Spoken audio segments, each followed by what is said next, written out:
નર્મદા જિલ્લાના રાજપીપળા કોર્ટ ખાતે વકીલોના પ્રવેશવા પર પોલીસ દ્વારા કોર્ટના દરવાજા બંધ કરી અટકાવવા બદલ ઝઘડિયા બાર એસોસિએશન દ્વારા એક એજન્ટ મીટિંગ વકીલ મંડળના પ્રમુખ દક્ષેશ રાંદેરિયાના પ્રમુખપણા હેઠળ મળી હતી, જેમાં તેઓએ ચર્ચા કરી હતી કે ડેડિયાપાડાના ધારાસભ્ય ચેતર વસાવા સામે ગુનો નોંધી તેની ધરપકડ કરી રાજપીપળા કોર્ટમાં રજૂ કરવામાં આવેલ તેમના ગુનાના કામેથી જામીન કરવા માટે જામીન અરજીની કામગીરી માટે તેમના સુરતના એડવોકેટ ગોપાલ ઇટાલિયા રાજપીપળા કોર્ટમાં જવા માટે નીકળેલા તેમના પ્રથમ તો રાજપીપળા પહોંચતા પહેલા જ નર્મદા જિલ્લાના પોલીસ દ્વારા રસ્તામાં જ અટકાવી દેવામાં આવેલા હતા।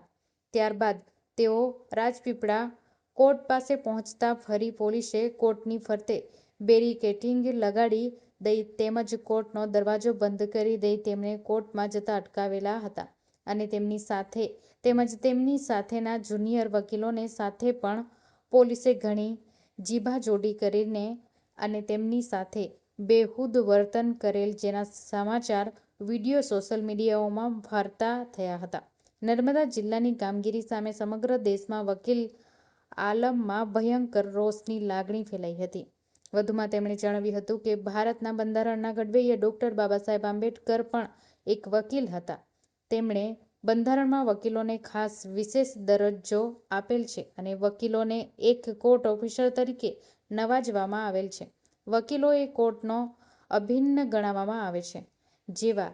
સંજોગોમાં વકીલોને જો કોર્ટમાં પ્રવેશ કરવા દેવામાં ન આવે તો કોર્ટની કાર્યવાહી જ નહીં થઈ શકે અને તેવા સંજોગોમાં રાજપીપળાની ઘટનાને ઝઘડિયા વકીલ મંડળ તમામ સભ્યો સખત શબ્દમાં વખોડી કાઢે છે અને પક્ષાપક્ષીને બાજુ પર રાખી એક વકીલ મિત્ર સાથે આવી બર્બરતા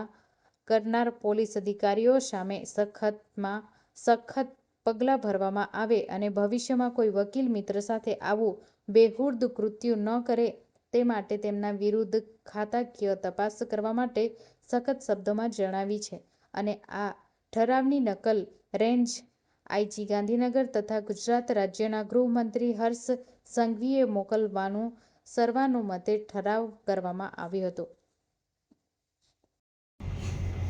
ગત તારીખ 6/7/25ના રોજ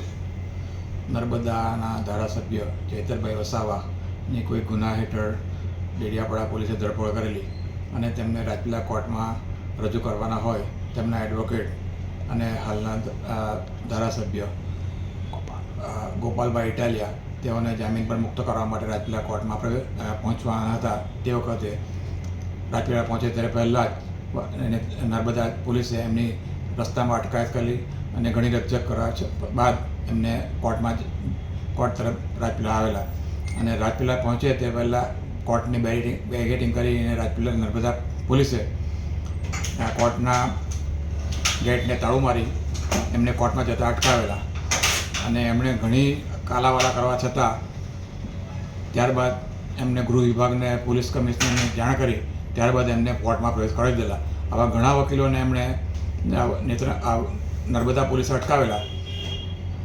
હવે બંધારણમાં વકીલોને કોર્ટમાં અટકાવવાનો પોલીસને કોઈ અધિકાર નથી અને બાબા સાહેબ આંબેડકરે જે વકીલ હતા તેમણે વકીલોને ખાસ કોર્ટ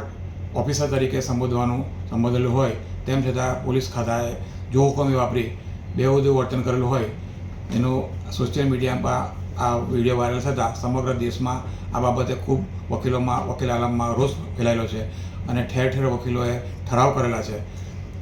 તેના અનુસંધાનમાં હાલ આજરોજ ઝઘડિયા બારે પણ તે બાબતે ઉગ્ર આંદોલન કરી ઠરાવ કરવાનું પસાર કરેલું હોય અને આ જવાબદાર અધિકારીઓ સામે પગલાં ભરવા માટે રેન્જ આઈજીને તેમજ ગૃહ વિભાગ ગાંધીનગરને પત્ર લખી જણાવવામાં સર્વાનુમતે ઠરાવવામાં આવેલ છે।